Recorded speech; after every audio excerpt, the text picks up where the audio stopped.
தெனியாய, தியத்தலாவ, ரிக்கிலகாஸ்கட, கண்டி பகுதிகளிலிருந்து குறித்த நோயாளர்கள் பதிவாகியுள்ளதாக சுகாதார பிரதி அமைச்சர் டாக்டர் அங்ஸ்க விஜயமுனி குறிப்பிட்டுள்ளார். மெனிஞ்சைடிஸ் நோய் எவ்வாறு பரவுகின்றது? மெனிஞ்சைட்டிஸ் என்ற நோயானது இது ஒரு பாக்டீரியாவால் ஏற்படுகின்ற நோய்.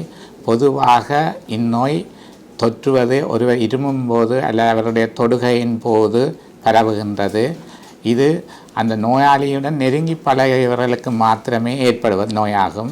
இதுக்குரிய தடுப்பு மருந்துகள் கொடுக்கப்படும் பொழுது இந்நோய் மற்றவர்களுக்கு பரவாது. எமது வைத்தியசாலையில் தடுப்பு மருந்து கொடுக்கப்பட்டு நோயாளியினால் ஏனையவர்களுக்கு பரவாது தடுக்கப்பட்டுள்ளது.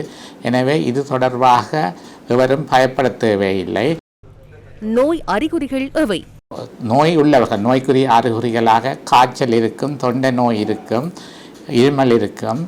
இவர்களுக்கு தலை பகுதியில் ஒரு நோய் ஏற்படும். இவ்வாறு அறிகுறி இருப்பவர்கள் வைத்திய நிபுணர்களின் ஆலோசனைப்படி மருந்தெடுத்தல் வேண்டும். நோயாளிகளுடன் நெருங்கி பழகுவர்களிலேயே நோய் தொற்றுதல் ஏற்படும். குறிப்பாக 5 தொடக்கம் 15 வயது உள்ளவர்களுக்கு இந்த நோய் பொதுவாக ஏற்படக்கூடிய சாத்தியம் நெருங்கி பழகுவர்களில் தான் ஏற்படும். எனவே இது தொடர்பான அச்சம் இலங்கையில் எவரும் கொள்ள தேவையில்லை. மெனிஞ்சைடிஸ் நோய் வராமல் தவிர்த்துக் கொள்வது எவ்வாறு? காய்ச்சலில் உள்ளவர்கள் தங்களுடைய சுகாதாரத்தை பேணுவதன் மூலம், அதாவது கைகளை கழுவுவதன் மூலமும் ஏனவர்களுக்கு தொற்றாமல் இருமும் போது கைக்குட்டைகளை பாவித்து இருமும் பொழுது மற்றவர்களுக்கு தொற்றாமல் செய்யும் பொழுது இந்த நோய் பரவாது.